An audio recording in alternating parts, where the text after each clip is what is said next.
Hi, and welcome to Coaching Unveiled. I'm James Fenimore from Fenterprises and joined as always by Jason Donahue from Level Up Fusion Coaching. This is where we explain exactly what coaching is.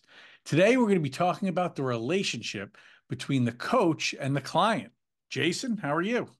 I'm doing good. Great to see you again. Yeah, you too. So, you had the conversation this week with our old friend, Chat GPT. So, what'd you find out? I did. So in terms of following up from our previous talk where we talked about the difference between therapy and coaching, what I wanted to do is go in and have a discussion with ChatGPT about what are the key elements of a successful coaching relationship. And it shared four. And so I thought we'd talk about these four today. And so the first one that it listed was trust and confidentiality. The second one, empathy and understanding. The third one, active listening. And the fourth one, non judgmental support. So I thought we'd take a chance and see if our friend really did a good job with this again. All right. So far, so good. I mean, those sound pretty reasonable. So, we're off to a good start, I think. They So do. there's something to this AI. I think that's a common theme. We're doing okay. Yes. Well, I think our Not trying. score was 4.5 last week, and I think we're going to Yep. see how it does this week too. Amen. All right. So why don't you kick us off? Yeah, so the first one, trust and confidentiality. So I'll just read what our friend came up with. And what it was suggested was building a safe space where clients feel secure to share their thoughts and challenges. And it really stressed the importance of confidentiality agreements and setting clear boundaries. I gotta say, to me, one for one, right off the bat. Yeah, sounds right. I mean, look, I know it's a triggering word for some people these days, but safe space. This is what it means, right? Like whether you're in therapy, whether you're with a coach, even though last week was the difference between therapy and coaching, you need to be able to express yourself and know that it's staying in that room and it's not going anywhere because this is we're a mirror when we're coaching properly. So we're a mirror of your brain, your thoughts, your ideas. So you need to be able to express yourself completely open, completely honest. So you need to know that anything you say to us is staying with us. So that is super important. As a matter of fact, it should be on a contract. So if you're being coached properly, you should have signed something with that coach about confidentiality. So not only is it just the trust between us, there should be something kind of binding there too. Mm-hmm. Absolutely, because there's an absolute vulnerability that coaches, clients bring into the conversation, and for us to be able to really talk about opportunities for growth, that's the difference between therapy and coaching we talked about last week. We need people to be able to feel vulnerable so we can really discuss strategies, ideas, and be able to draw out from them their thoughts because they're the ones driving their car.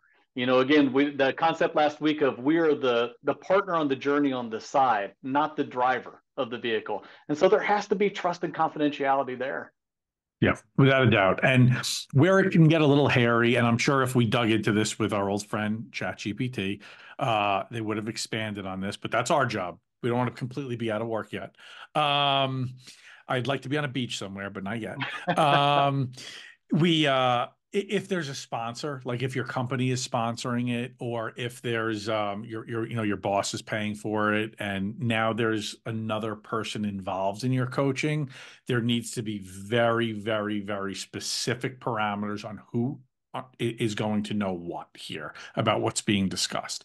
So if it's not a one-on-one engagement and there is a third party involved, whether it's your boss, your partner, your spouse, even whoever it is that's maybe paying the bill, you need to make sure as the customer, as the coach, that contracting phase is very, very straightforward and everybody understands who's going to be knowing what in this scenario. That's the only place I could see this being a little gray, but it shouldn't be. It should get cleared up in that contracting phase, and everybody should feel very confident going into their engagement.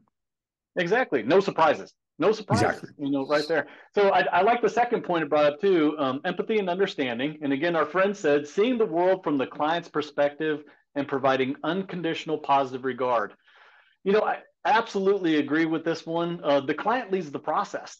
Again, Yep. we're not driving, that we're with the client on the journey. But this is so valuable for the coach to know himself, herself, themselves about, what is my perspective that I need to make sure that I'm putting aside to help the client with their perspective. And the unconditional positive regard, hey, you need to make sure that you're mastering as a coach, that this is somebody that you're invested in and investing in themselves to be able to succeed. So I'd really like bullet point number 2. Nice job, chat.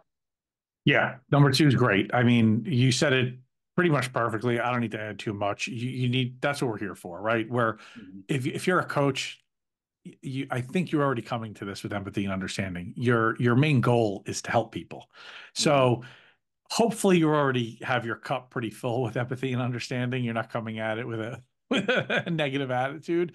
But if you are, maybe you need a coach. Um, but yeah, empathy and understanding, like that's a huge part of it. And that's where we thrive, I think, because like I said, you're not going to come into this profession unless you already have it and you're looking at really help people because that's what this profession's about.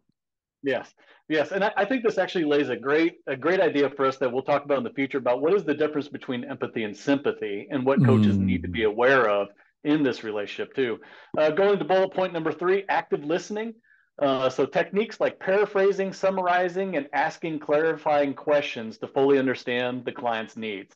I know for me, one of the things that when I'm in conversation, and you and I have lots of talks, I'll shake my head up and down. I'm not trying to be a bobblehead, but it's this part of just being in the moment, and making sure that you, as my communication partner, know that I'm in the moment. And we paraphrase back and forth, we summarize. But, the most powerful thing I think is asking clarifying questions, to not only help us understand, but help the client understand at a deeper level as well. What are your thoughts? So I think, truthfully, we could probably do an entire episode just on active listening. That's how crucial it is to Mm-hmm. not just coaching, but life. Mm-hmm. So active listening, I think, is probably the main tenet of what we do because it helps us put those guardrails up so our clients can achieve their goals. We know exactly what they're trying to do, what they're trying to accomplish, and also what when their goals might all of a sudden be changing along the way. That's something we really notice. And the client sometimes doesn't. They may come in and start a session with, hey, this is what I need to get done. ABC. This is what I'm focused on. This is what I'm focused on. And 20 minutes into our hour, all of a sudden they're talking about DEF, XYZ. And it's really, this is the only time you'll hear us maybe say something like, you know, I noticed ABC was the priority, but where we're going here is somewhere different. Where is more important to you? And without that active listening, without that genuine curiosity that we have, we're just sitting there like a bump on a log and just asking you questions, and you could go anywhere. Yeah. Active listening creates those guardrails because we're not just listening, we're active listening. That word active is very important. So that's what that active means. We're involved in our listening. We're not just sitting there waiting to ask that next question. Mhm. So it's really crucial. And like I said, this is something we could probably talk about the whole time. I don't, it's hard for people to think that, oh, you're just going to ask me questions the whole time. We're not. We're asking very specific questions to draw the most out of you to achieve those goals and to find your action items that are going to get you to those goals. Remember, coaching is goal oriented. Mhm. And absolutely. And I think just very similar to the title of what we call the podcast of Coaching Unveiled, this is Client Unveiled, the peek Yeah. behind the curtain on really what's most important for the client. The fourth bullet point, the final one, is non-judgmental support. And so what Chat GPT listed was providing a supportive environment where the client feels free from judgment and criticism. Absolutely agree. And this comes back to me on trust and confidentiality, the very first point that was brought up about, are we helping to co-create the environment of vulnerability where I'm not going, if I'm a coachee, I'm not going to be judged, but I will be supported and challenged appropriately to achieve the goals and objectives that I've outlined. This is why it's not good when you go first. You just take the thing what I'm going to say. Of course, if it comes back to the beginning, like non-judgmental support. Yeah. It dovetails so beautifully with that trust, right? Yep. Say whatever you need to say. I'm not going to judge you. My goal is your goal. So Yeah. whatever you have to say to get there, say it because we're going to get you to that goal. That's the objective. So whatever's on your mind, whatever you got to say, and then whatever questions we got to come up with to get you there, we're going to get you there. But we're not going to judge you along the way. I can promise you that. So that's where the trust comes in, and it's so crucial to the process. And the process is what's important because that's why we became coaches, to help people achieve their goals. That's right. And I think that's a wonderful part to summarize in this conversation on. So again, out of Chat GPT, I'd say 4 out of 4. Nice job.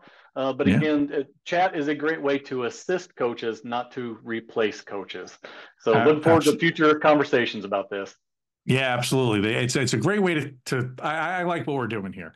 They'll bullet point it, but we'll really explain what this means and dive into it. And I think this should be a common theme of how we're handling it. So look out for the next one. We'll keep diving into the coach client relationship and really explain what coaching is. So Jason, thank you for your time again and coaching unveiled, guys. We'll look forward to seeing you soon.